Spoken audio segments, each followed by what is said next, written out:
예수님에 대한 두 번째, 예수님은 그 선지자. 지난주에는 예수님은 여자의 후손, 실패한 인간, 여자의 후손. 근데 실패한 자리에 오셔서 우리의 모든 원천적인 실패까지도 예수님께서 회복하시는 그 예수님의 성탄의 은혜가 있기를 축복합니다. 그 선지자라는 타이틀로 오늘 말씀 나눌 텐데 굉장히 간단합니다. 그 선지자, 선지자들이 많이 있는데 그 중에 이제 지칭하는 거예요. 그 선지자.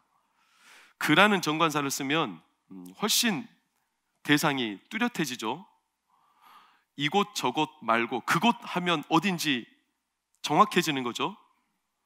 예를 들어서 이때, 저때, 이것은 보편적인 단어일 수 있는데 그때 하면 이것은 정확한 어떤 시점을 말하는 거죠. 좀 이렇게 상스러운 표현으로 이 인간, 저 인간 보다 더 정확한 거는 그 인간 하면 마음속에 떠오르는 사람들이 있어요? 있을 수도 있어요. 선지자도 이 선지자, 저 선지자, 그런데 누구? 그 선지자 하면 유대인들은 알아먹어요. 왜냐? 이미 그 선지자에 대한 예언이 신명기 18장 15절에 모세를 통해서 주어졌어요. 하나님 여호와께서 너희 가운데 내 형제 중에서 너를 위하여 나와 같은 선지자, 이게 이제 그 선지자예요. 그 선지자인 이 모세와 같은 선지자는 누굴까요? 예수님이십니다. 예수님은 그 선지자십니다. 모세가 예언했어요. 그리고 이 땅에 오셨어요? 안 오셨어요? 오셨어요. 이미 그 선지자는 오셨어요. 2000년 전에 오셨어요. 그런데 아직도 그걸 안 믿는 부류의 사람들이 있어요. 누구요? 유대인들이요. 유대인들은 아직 안 믿어요. 인정 안 해요. 예수님을 선지자 중에 한 사람 정도로는 인정해요. 그러나 그냥 일반적인 선지자이지 그 선지자는 아니에요. 유대인들이나 또 무슬림 같은 이런 사람들한테 예수님이 그 선지자, 예수님이 메시아, 예수님이 하나님이다 말하면 칼로 찔러 죽일지도 몰라요. 그들은 진짜 부정해요. 조건이 안 맞아요. 예수님은 그 선지자가 아니에요. 그만큼 그들은 뭔가에 딱 쌓여 있어요. 사실 선지자는 누굽니까? 선지자는 아주 쉬워요. 선지자는 오늘날로 따지면 목사들이 하는 역할을 갖고 있는, 목사는 선지자는 아니에요. 그런데 목사들이 선지자적인 역할을 하죠. 어떤 역할? 말씀을 전하죠. 그래서 하나님의 뜻을 보여주죠. 그래서 성도들이 바른 길을 가도록 인도해 주는 거예요. 그러니까 선지자들은 그 일을 해요. 하나님의 말씀과 뜻을 전해서 곁길로 가지 않도록, 마치 목자가 양을 칠 때 지팡이와 막대기로 양들을 치지 않습니까? 그래서 곁길로 나가지 않도록. 그래서 때로는 선지자가 위로도 하지만 책망도 합니다. 잘못하고 있을 때. 이게 선지자가 하는 역할이에요. 이스라엘 유대인들에게 가장 선지자 중에 표상, 선지자 중에 가장 최상급의 이상향은 누구냐면 모세입니다. 모세와 같은 선지자. 그 말은 모세 정도의 수준이 아니면 선지자로 인정해요? 안 해요? 안 한다라는 말이에요. 그들은 모세 정도는 돼야, 왜 이스라엘 백성을 40년 동안 광야에서 인도했잖아요. 얼마나 대단한 이적을 보였습니까? 모세가 하나님과 직접 대면하여 보지 않았습니까? 하나님의 말씀을 그가 중재해서 전하지 않았습니까? 모세가 하나님 앞에 엎드리면 진노도 하나님이 멈추지 않았습니까? 그러니 선지자 중에 선지자, 그 선지자, 모세와 같은 선지자가 일어나리라, 이 예언대로 유대인들은 그 선지자를 기다려요. 그런데 애석하게도 수천 년 동안 그 선지자가 이스라엘 구약 보여요? 안 보여요? 안 보여요. 여러 선지자가 그 선지자를 예고는 하지만 2500년 정도 그들은 선지자를 아직 만나지 못했어요. 그러니 그들은 이 높은 수준의, 모세와 같은 수준의 선지자를 기대하며 고대하며 나름 준비를 했거든요. 그 준비가 뭐냐면 모세가 전한 말씀을 잘 간직했어요. 특별히 우리는 모세오경, 창세기, 출애굽기, 레위기, 민수기, 신명기, 모세오경이라고 하지 않습니까? 이 율법, 모세가 직접 전한 율법이니까 이 율법을 정말로 잘 간직하고 자기들이 보호하고 있어야 그 선지자가 왔을 때 맞이할 수 있다는 거죠. 그러니까 사람이 어떤 걸 딱 기대하고 확신하고 보호하고 간직하고 있으면 그때부터는 다른 게 들어가요? 못 들어가요? 잘 못 들어가요. 수준이 너무나 높아졌어요. 율법을 신성시해요.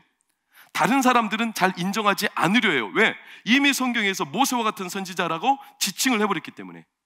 그런데 그런 기간이 한 1000년, 2000년 지나면 이제 사람이 그 안에서 점점 폐쇄되죠. 굳어가요.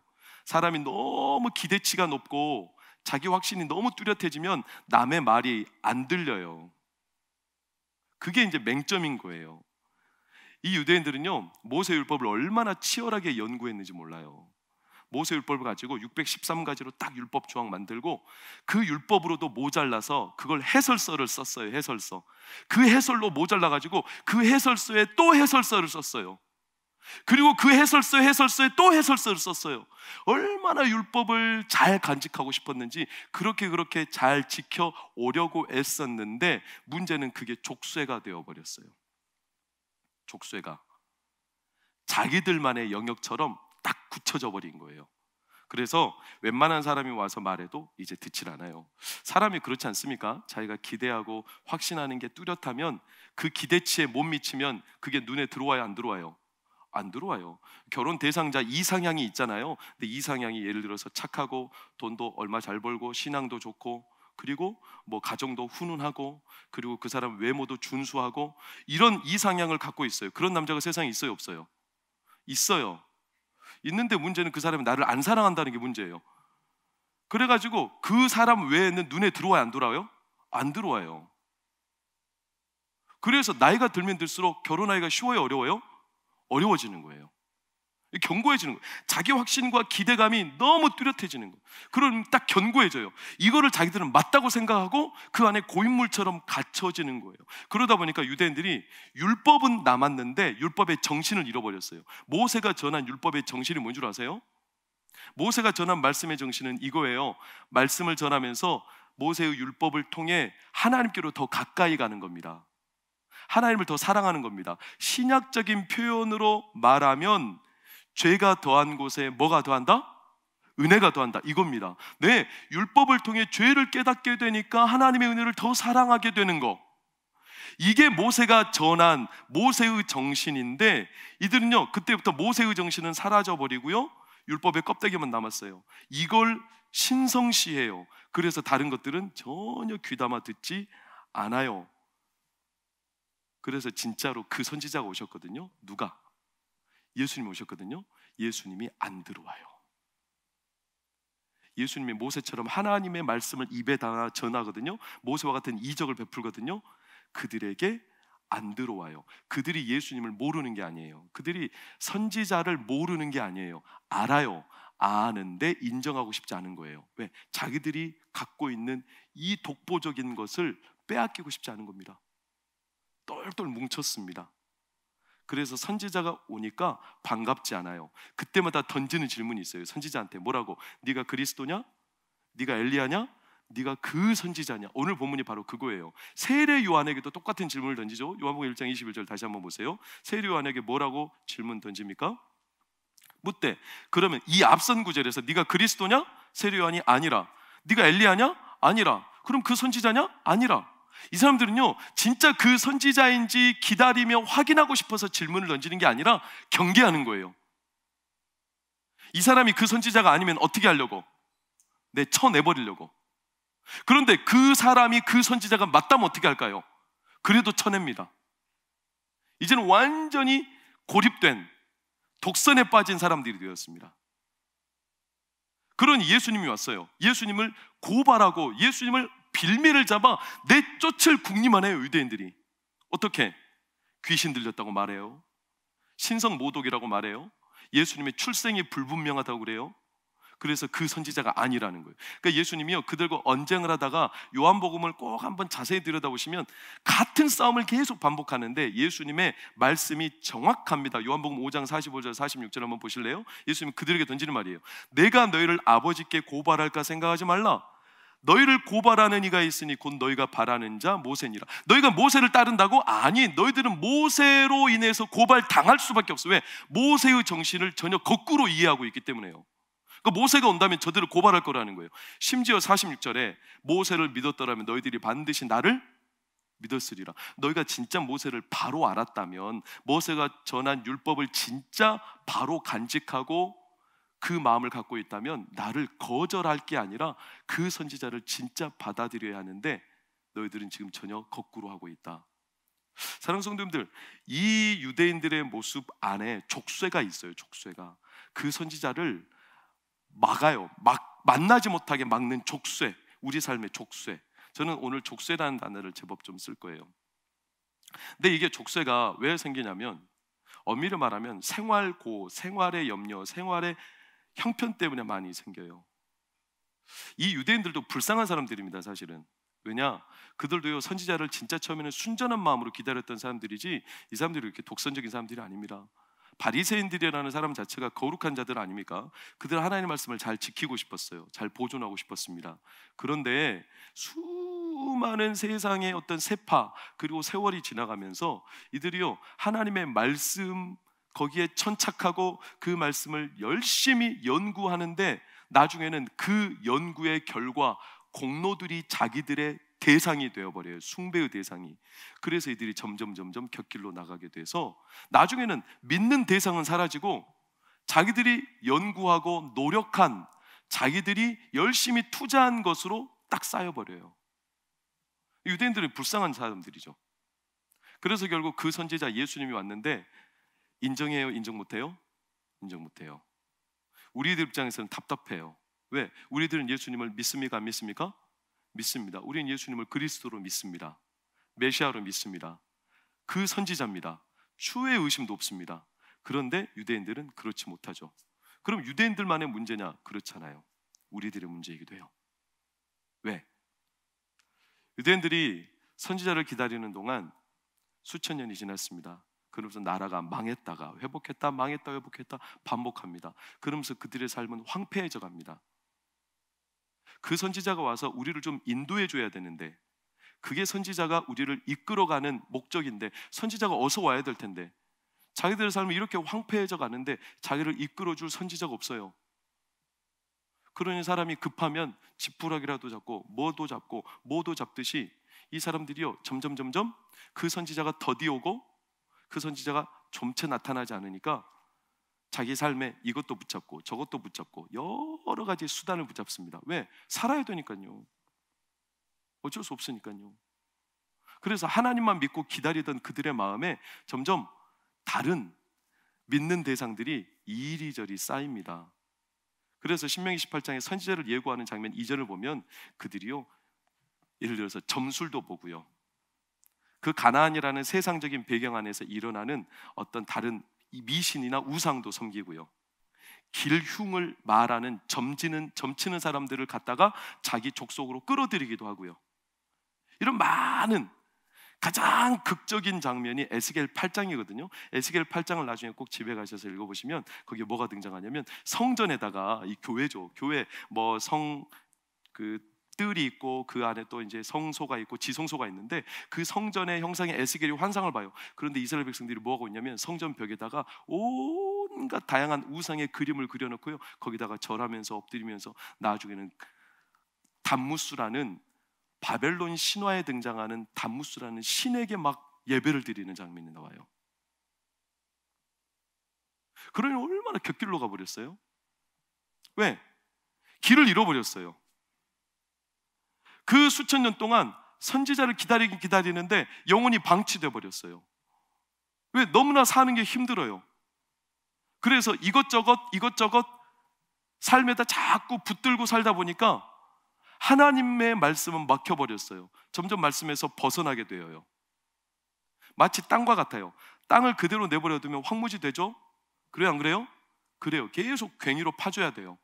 처음에 땅이 단단해도 괭이로 계속 파다 보면 점점 경작하기 좋은 땅이 돼요. 그런데 좋은 땅도요, 그대로 내버려두면 굳어가요. 돌덩이가 돼요.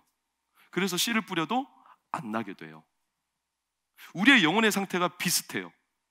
우리의 영혼의 상태를 늘 돌보지 못하면 이 유대인들처럼 똘똘 뭉쳐버려요. 누가 와서 말해도 이제 말씀의 씨가 땅에 떨어지지 않아요.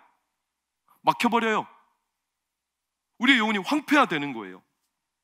그러면서 죄가 우리를 점점 지배하는 거예요. 죄도요, 계획이 있거든요. 큰 죄를 저지르는 것만 죄가 아니라 죄도 계획이 있어요. 죄도 씨앗을 던져요. 우리의 마음에 씨를 계속 던져요. 그래서 처음에는 아주 작은 씨가 들어오는데 이걸 방치하잖아요. 그러면 땅에 잡초가 점점 많아지는 것처럼 우리의 영혼의 상태에도 죄가 잡초처럼 막 늘어납니다. 그런데 이것을 감당하지 못할 정도 수준까지 되면 이제는 스스로 자포자기합니다. 이게 족쇄예요, 족쇄. 그러고 싶지 않거든요. 그러나 현실적인 약함 때문에, 내 육체의 약함 때문에 하나님만 믿고 의지하고 따라 살기에 이 세상이 너무 험하기 때문에 코로나가 1차, 2차, 3차 반복되면서 예배를 마음껏 드리지 못하고, 그러면서 세상 일에는 떠밀리고, 주일날 예배를 드렸는지 안 드렸는지 이것도 이제 긴가민가해지고, 그러니 예전에는 주일날 한 번만 빠져도, 예배를 한 번만 못 드려도 그렇게 마음에 민감하게 아파오고 찔러오던 마음이 이제는 주일날을 그냥 지나가도, 슬쩍 지나가도 별로 아픔이 없어요. 예배를 못 드리는 것이 처음에는 진짜 괴로운 일이었는데 이제는 약간 좀 당연해지는 듯한 분위기처럼 우리의 마음에 잡초가 무성해져 가는 거예요. 잡초가. 그런데 문제는 뭐예요? 우리는 유대인들처럼 잘 알아요. 뭐를? 하나님의 말씀을. 하나님 앞에 이렇게 하면 안 된다, 이런 의식이 있기 때문에 내 마음을 그 의식이 자꾸 공격해요. 어떻게? 내가 왜 이러지? 내가 왜 이러지? 자꾸 자책하게 되죠. 그럼 사람이 조급해지죠. 인간적인 노력으로 뭔가를 막 만회하려고 애쓰죠. 그래서 어느 정도 만회가 되는데 또 그러다가 넘어져요. 그럼 이제 이전에 느꼈던 고통보다 더 큰 고통을 느껴요. 이게 악순환 되는 거죠. 악순환. 이게 우리의 영혼의 문제예요. 그래서 그 족쇄, 내가 하나님만 믿고 따르고 바라보던 그 마음을 점점 멀리하게 되고 나도 모르게 잊어가면서 수많은 삶의 족쇄들이 나를 막 붙들고 하나님 앞에 나아가는 자리를, 마음을, 내 영혼을 계속 막아서며 방해하게 되는, 그러던 순간에 우리의 영혼이 점점 지쳐가잖아요. 그러면 이제 지쳐가는 어느 한 순간에 우리의 영혼을 도사리고 있다가 집어삼키려는 작자가 등장하는데, 그 작자가 바로 이제 마귀죠. 마귀. 사람이 계속 영혼의 문제로 지쳐하면 점점 이제 영혼이 지치니까 포로 되기 쉬워요. 그래서 사도 바울도 로마서에 너무 선명한 말씀을 남기지 않았습니까? 어떤 말씀입니까? 오호라, 나는 곤고한 사람이로다. 이 사망의 몸에서 누가 나를 건져내랴. 왜? 자기의 마음은 하나님을 그렇게 따르고 하나님을 믿고 바라보려 하지만 육신의 약함 때문에 계속 영혼이 충돌하고 있어요. 그때 마귀가 곁에 와서 한마디 던집니다. 내 영혼이 지쳐 넘어지고 완전히 무너졌을 때 뭐라고 한마디 던집니까? 조롱하듯이, 거봐라, 너 믿음이 없어가지고 그렇게 시험에 잘 들고 또 죄짓고 잘한다고 해놓고선 전보다 더 못하게 되고 또 실패하지 않냐? 이렇게 우리의 마음을 들쑤셔 놓으면 웬만한 성도들이요, 이런 반복되는 이 악순환 족쇄 안에서 마귀의 그런 서슬퍼런 공격을 감당해낼 사람이 그렇게 많지 못합니다. 그래서 성도가 자괴감에 빠져요. 무너져요. 이 영혼의 족쇄를 육체적인 노력으로 해결할 수가 없어요. 그걸 근데 자꾸 자기 현실을 들여다보면 자괴감이 커지고 그 육체적인 노력이 조급함으로 더 무너지게 되는, 사실 이 모세의 정신, 율법의 정신은 우리가 너무나 잘 알다시피 나는 아무것도 할 수 없는 존재라는 무력감을 느끼기 위해서 누구에게로 인도해 가요? 하나님께로 인도하는데 진짜 율법의 정신이 있어요. 그런데 유대인들도 그렇고 오늘을 살아가는 성도들도 그 율법의 공격, 내가 아무것도 할 수 없구나, 이것 때문에 하나님 앞에 은혜를 구하며 나아가기보다는 스스로 계속 붕괴되어 버려요. 요 근래 제가 보니까 참 이번 주에 재밌는 뉴스들을 제가 많이 발견했어요. 이탈리아의 한 소도시에서 부부가 부부싸움을 했는데 남편이 너무 화가 난 나머지 그 화를 삭히기 위해서 무작정 걷기 시작했거든요. 몇 킬로를 걸었냐면 540km를 걸었어요. 걷다 보니까 아니 540km를 걸을 때까지 화가 안 삭혔다는 소리 아닙니까? 그래가지고 국경을 넘어갈 정도로 걸었어요. 자, 540km를 걸으면 그럼 화가 다 사라져요? 예, 사라졌겠죠. 그러나 다음에 화가 일어나요? 안 일어나요? 일어나요.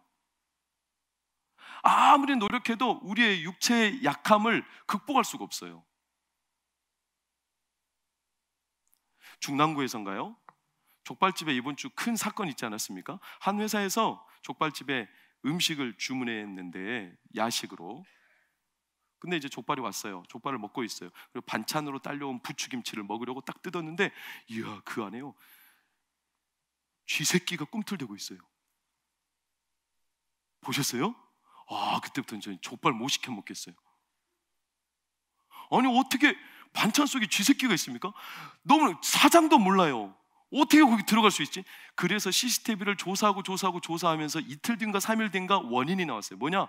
그 식당에요 약간 불결했나 봐요. 쥐새끼가 바닥을 막 뛰어다녀요. 그런데 이제 배달원이 부추김치를 이 배달 용기에다가 담아놓고 이 비닐로 봉하지 않습니까? 봉하기 전에 부추김치를 담아놓고 잠깐 다른 일 보는데 한 쥐새끼가 가스탄을 쭉 따고 찌찌찌찌 올라가다가 하필이면 거기서 발로 뛰어가지고 부추김치 위에서 떨어져 버렸어요. 근데 그것도 모르고 배달원이 그걸 그대로 동봉해 버렸어요. 이야, 어쩌면 하필이면 거기로 우리의 영혼이 제일 허약할 때, 우리의 영혼이 제일 부실할 때 하필이면 거기에 쥐새끼 마냥 마귀가 들어와가지고 성도님들 영혼의 약한 부위, 족쇄의 부위, 족쇄처럼 끌려가는 거, 자녀 문제, 과거의 상처, 아픔, 내가 정말로 해결해도 안 될 것 같다라고 생각하는 내 안에 수많은 과거의 행적들, 거기에 어쩜 교묘하게 사단이요 쥐새끼 마냥 쏙 들어가서 거기를 갉아먹기 시작하는데요, 그러는 순간 우리의 영혼이 확 무너집니다. 마귀가 용의 주도하거든요. 우리 가운데는 그런 족쇄가 있어요. 살다 보면 수많은 족쇄들이 있어요.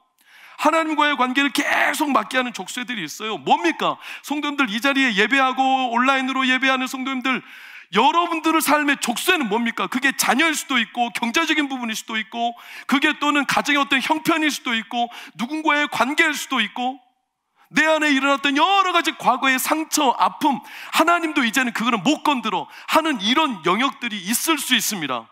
근데 마귀는 그걸 정확하게 알고 있죠. 그래서 마귀가 생쥐처럼요 거기를 쏙 들어가서 거기를 갉아먹기 시작해요. 무참히 무너지는 거예요. 제가 왜 지난주도 오늘도 제가 예배 시간에 마귀 이야기를 자주 하는 줄 혹시 생각해 보셨습니까? 사랑하는 성도님들, 예수님이 이 땅에 오신 이유가요 마귀의 일을 멸하려 하심입니다. 하나님을 잘 믿는다는 건요 마귀를 대적하는 걸 말합니다. 왜요? 마귀는요 하나님의 상대가 안 돼요. 그렇기 때문에 마귀는 누구를 멸하려고 하냐면 자기 백성, 하나님의 백성, 성도들을 어떻게든지 갉아먹으려고 하거든요. 근데 성도들이요 현실에 쫓기고요, 삶에 쫓기고 분주함에 쫓기다 보니까 정작 영혼을 돌볼 겨를이 없어요. 코로나에 떠밀려서 이제 우리가 영혼을 돌볼 겨를이 없어요. 참 코로나 때문에 뒤숭숭하지 않습니까? 저는 세 번째 예배를 온라인으로 전환하는 이 메시지를 던지는데도요 이게 옳은가 그른가 여전히 마음에 짐이 있어요. 과거에 잘 지켜왔습니다, 방역을. 그러나 제가 고민하는 것은 과거의 행적이 무너질까 봐 고민하는 게 아니라요, 미래에 그러면 우리는 어떻게 할 거냐. 미래에 이런 일들이 예를 들어서 1년, 2년 된다고 생각해 보세요. 그때 어떻게 해야 됩니까? 그럼 1년 동안 예배, 성전 문을 닫아야 됩니까? 어떻게 해야 됩니까? 저는 도무지 답이 안 나와요. 고민이 너무 하면 할수록 고민이 돼요. 예수님 오신 성탄인데 올해는 아무도 못 모일 것 같아요. 산타클로스를 기다리던 사람들도 올해는 기대하지 마세요. 예수님 둘째치고 산타클로스 올해는 못 오고요 내년 1월 9일에 온다는 거 아세요? 왔는데 2주간 격리했다가 그 다음부터 활동한다네.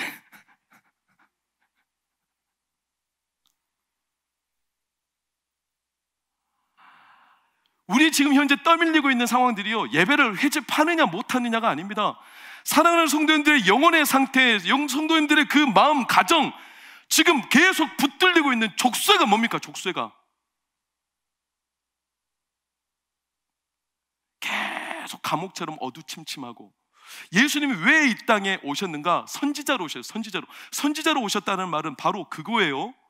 빛이 없고 캄캄하게 족쇄차고 살아가는 백성들에게 예수님은 선지자로서 하나님의 길을 보이시기 위해 왔어요. 빛을 주시기 위해요.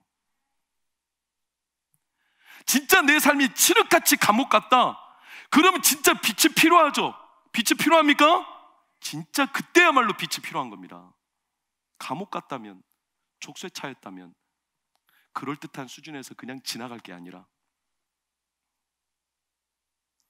제가 이번 주 참 가슴 뜨거운 책을 한 가지 읽었어요. 그 책이 뭐냐면 호주 감옥 안에 세워진 하나님 나라라는 책인데, 혹시 원하시는 분은 저한테 오시면 이 책을 제가 3부 끝나고 선물로 드릴게요.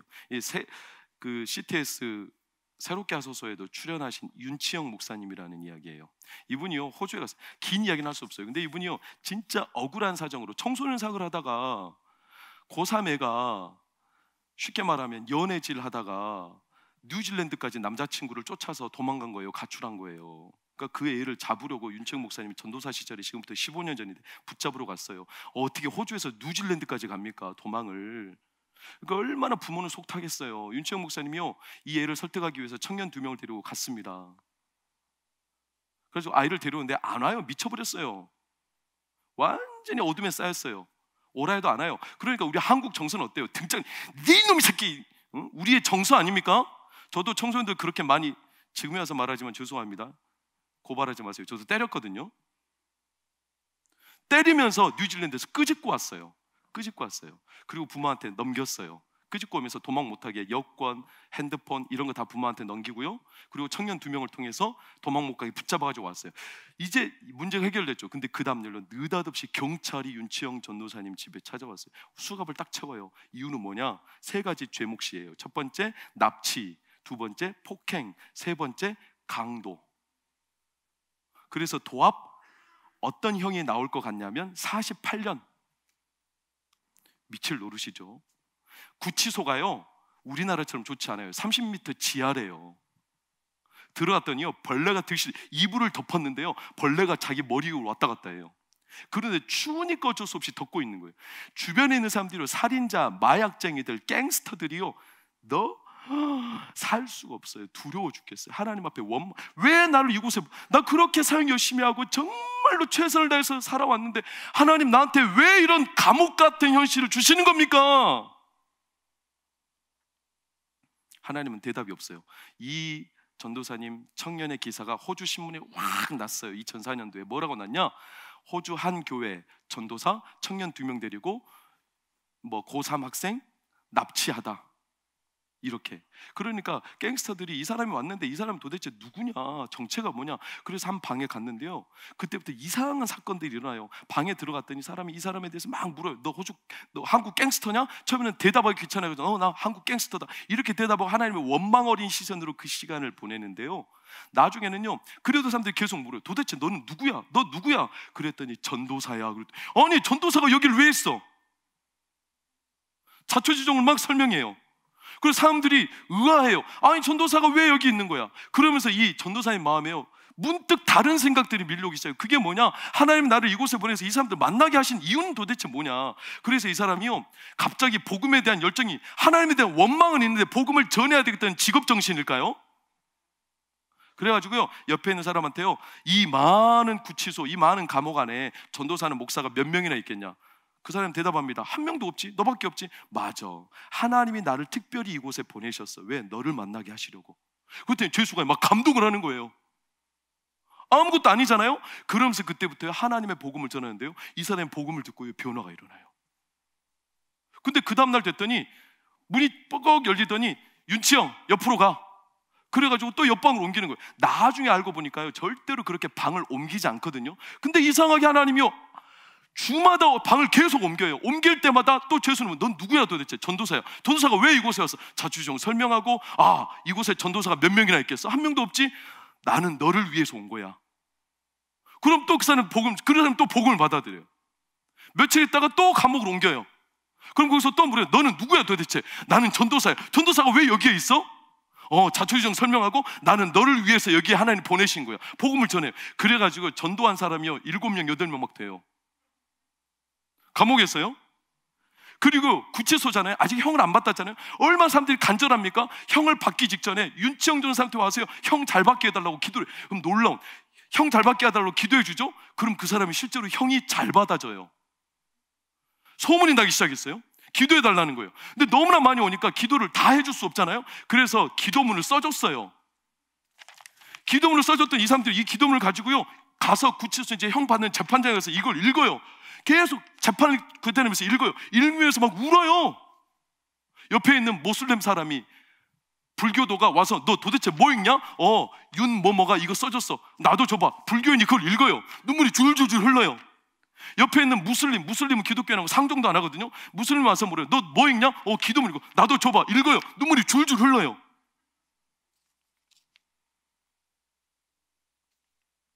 그 구치소에서요 수많은 사람들을 빛으로 인도했어요. 근데 진짜는 문제는 뭐냐? 이 사람이요 형을 면제받지 못하고 실제로 감옥으로 이제 1년 동안 들어가게 됐어요. 구치소하고 달라요. 구치소는 형 받기 전이죠. 사람이 기대가 있죠. 그러니까 뭔가 간절하죠. 이미 형 받은 사람들은요 간절함이 없어요. 이미 소망이 없어요. 거기서 어떻게 남을 헐뜯고 죽이고 짓밟고 살 거냐, 이 문제밖에 고민 안 해요. 호주에서 제일 최대의 마피아 조직은 베트남 조직입니다. 근데 베트남 사람 가운데 트렌이라는 사람하고 같은 방을 쓰게 됐어요. 첫날부터요 마약 사래요. 안 사면 흉기로 위협을 하는 거예요. 흉기가 어디 있겠어요? 칫솔을요 뒤에 갈아가지고 꼬챙이처럼 그걸로 찔러 죽여요. 너무나 두려워요. 어떻게 해야 됩니까? 하나님 앞에 안전을 구하며 하루하루 그렇게 노심초사 보내는데요, 어느 날 이 트렌이 무슨 기분 좋은 일이 있는지 모르는데 막 노래를 불러요. 베트남어로.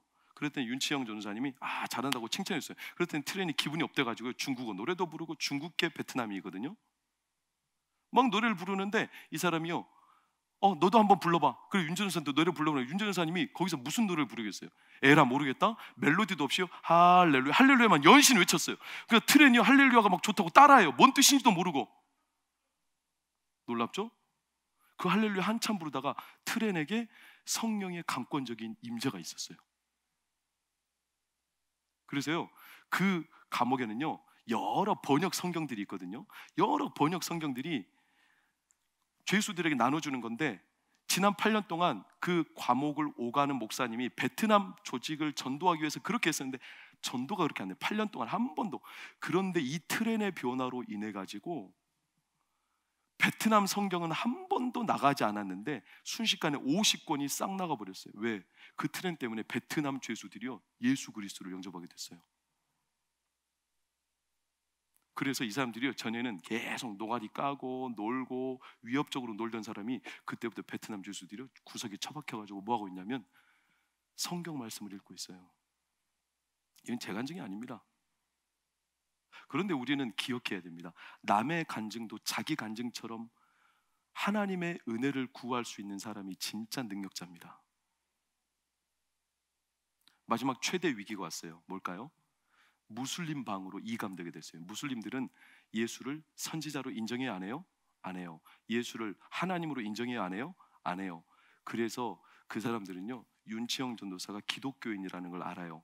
의도적으로 위협적으로 다가와서 물어요. Who is Jesus? 예수님이 누구냐? 윤치영 전도사 말에서 예수님은 하나님이시다 말만 나오면 죽일 거예요. 근데 이걸 윤치영 전도사님이 알아요. 그래서 최대한 답을 피해가요. 뭐라고? 네, 예수님은 내 친구다. 예수님은 나의 목자다. 예수님은 나의 구주다. 이렇게 대답을 피해가는데 이것들이요 끝까지 꼬리에 꼬리를 물고 결국 던진 질문이 Is Jesus God? 예수님이 하나님이냐?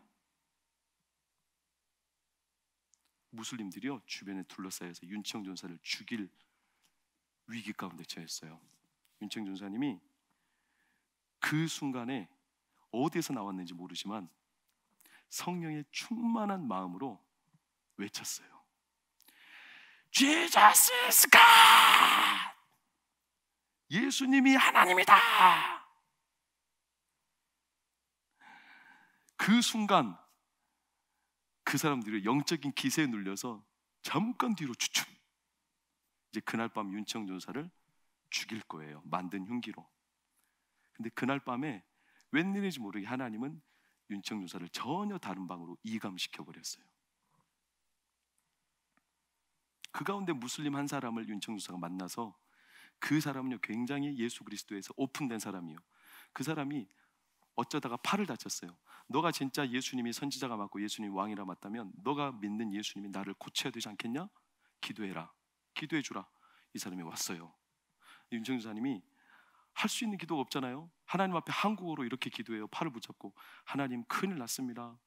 이거 안 고쳐지면 곤란한 상황이 됐습니다. 어떻게 합니까? 하나님이 알아서 하십시오. 그 사람의 팔이 나았어요. 제가 이번 주에 책을 읽으며 간증을 들으며 얼마나 가슴이 뜨거웠는지 몰라요. 그 감옥 속에 임한 하나님의 나라. 마치 바울과 실라가 빌립보 감옥에 갇혀 있었지만 거기서 찬양을 부를 때 감옥의 족쇄들이 풀어지며 하나님이 그들 안에 임했던 그 나라. 사랑하는 성도님들, 우리는 지금 족쇄와 같은 현실 가운데 놓여 있습니다. 코로나도 그렇지만 성도님들이 살아가는 모든 삶의 도처에 족쇄들이 있어요. 족쇄들이. 그 족쇄는 여러분만 알아요. 가만히 방치하면 안 돼요. 분명히 예수님이 선지자로 오신 이유는 우리에게 길을 보여주시고 족쇄를 풀어 헤쳐 자유를 누리게 하시려는데 있습니다. 그러니 저희 모두 이 예수님의 선지자이심을, 그 선지자로 오신 예수님을 우리 확신하며, 선지자는요 오셔서 하는 일이 딱 한 가지예요. 우리의 인간적인 노력으로는요 우리 스스로 족쇄를 풀 수 없다는 걸 가르쳐 주세요.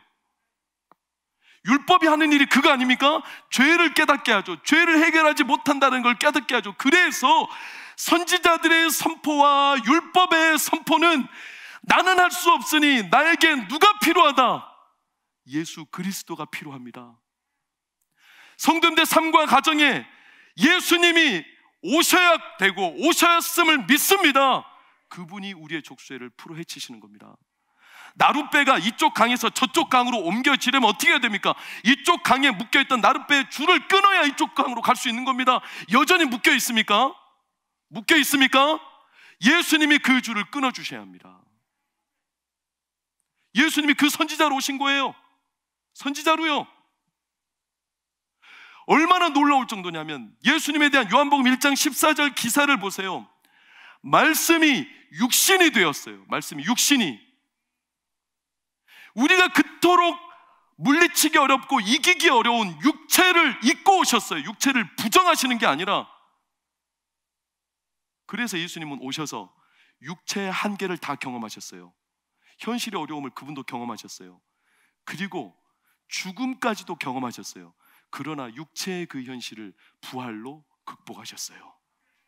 그게 예수님이 이 땅에 오셔서 우리를 인도해 가시는 선지자로서의 모습입니다. 저는 부끄럽지만 우리 동관교회에서 중동부 목사로 사역을 할 때 곁길로 나가는 청소년 2명이 있었어요. 지금은 한 25살, 6살 됐습니다.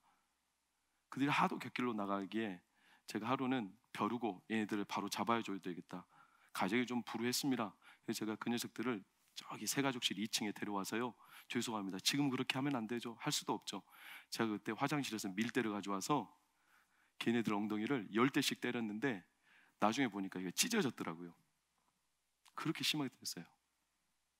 근데 그 녀석 결국에는 고등부 졸업하고 고등부 때도 교회를 나오니 마느니 그렇게 쫓아다녀도 돌아오지 못하고 어둠에서 족쇄차고 세상을 살다가 결국 22세, 23세 때 범죄를 저질러서 구치소 감옥에 들어갔어요. 그리고 잊혀졌었어요. 근데 최근에 저랑 아내는 그 녀석들을 떠올리게 됐어요. 그 녀석들이 가슴이 아파요. 하나님의 자녀들인데 그 족쇄를 풀고 하나님께로 와야 되는데 어둠이 아니라 빛으로 와야 되는데, 그래서 아내가 저랑 함께 이야기하다가 그 녀석한테 편지를 썼어요. 감옥에 있는 녀석한테. 지금도 감옥에 있어요. 한 26살 됐을 거예요. 감옥에 편지를 썼어요. 근데 2주 전에 답장이 왔어요. 답장 한번 보실래요? 목사님 사모님 편지를 받고 너무 죄송한 마음에 보내주신 편지에 답장을 하지 못했는데 며칠 전 아프시다는 이야기를 듣고 너무 놀라서 빨리 답장을 드려야겠다는 생각에 이렇게 펜을 잡았습니다. 저희를 잊지 않고 힘들 때마다 저희에게 손을 내밀어 주셔서 정말 감사합니다. 저희는 뭐 하나 해드린 게 없는데 아들같이 저희를 대하여 주시고 어려운 일에 마음고생했을 때도 연락 주시고 같이 고민해 주시고 이곳에 와서까지 다시 한번 손을 내밀어 주셔서 정말 감사합니다.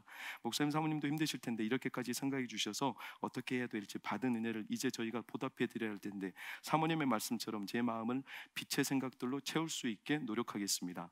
그러니 저희 걱정 그만하시고 사모님께서도 빨리 쾌차하셨으면 좋겠습니다. 저에게 목사님 사모님의 믿음과 은혜에 보답할 수 있는 기회를 주셔야죠. 그리고 목사님 사모님도 포기하지 마시고 끝까지 힘내십시오. 기도하면 하나님께서 들어주실 겁니다. 늘 잊지 않고 용기와 응원을 주셔서 감사합니다. 윤치원 사모님 화이팅, 송기도 목사님 화이팅, 동광교회 화이팅, 동광교회 말썽쟁이 올림. 이 녀석 마음에 빛이 들어갔습니까? 들어갔기를 바랍니다. 가장 하나님의 은혜가 절실한 감옥 안에서 족쇄에 차여 있기 때문에 어쩌면 지금은 그 긍휼을 구하는지도 모르지만 우리 모두에게 예수님은 그 자리에서 우리의 족쇄를 끊고 헤어나오게 하시기 위해 이 땅에 오셨습니다. 저는 이 녀석뿐만 아니라 오늘을 살아가는 우리 성도님들 이것저것 상황 때문에 떠밀리고 발목 붙잡히고 족쇄처럼 우리가 감옥에 갇혀있는 현실처럼 보이지만 우리 이 시간을 헛되이 보내지 맙시다. 하나님의 은혜를 구하며 하나님의 말씀이 우리의 영혼에 빛으로 들어오기를 축복합니다.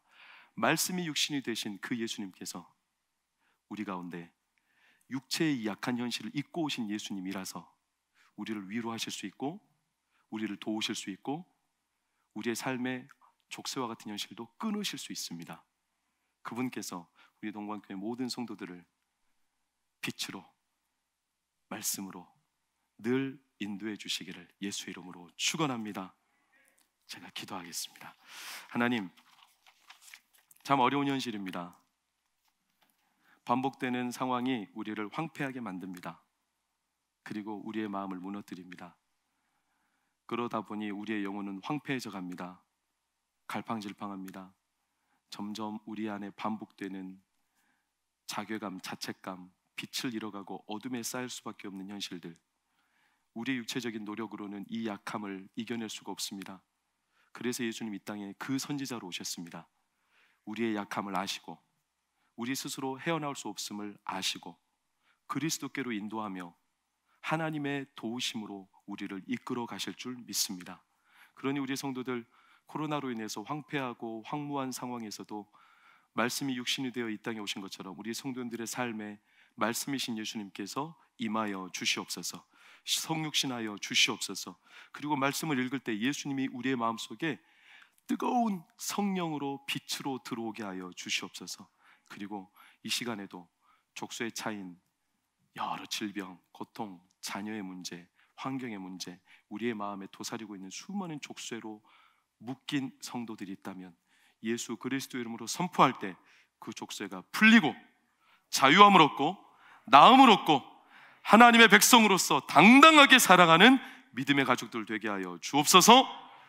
이제는 우리 주 예수 그리스도의 은혜와 하나님의 크신 사랑과 성령의 감화 감동 교통 위로 평안케 하심이, 족쇄와 감옥과 같은 현실, 그러나 이를 위해서 육신의 몸을 입고 이 땅에 오신 예수님, 우리에게 길과 빛을 이끄시는 참 선지자이신 예수님, 오늘 모든 성도들의 삶과 가정에 임하셔서 그들의 미래를 열어가실 것을 확신하며 달려가는 우리 모든 성도들의 앞날과 자녀들의 미래 가운데 영원히 함께 하시기를 간절히 축원하옵나이다. 아멘.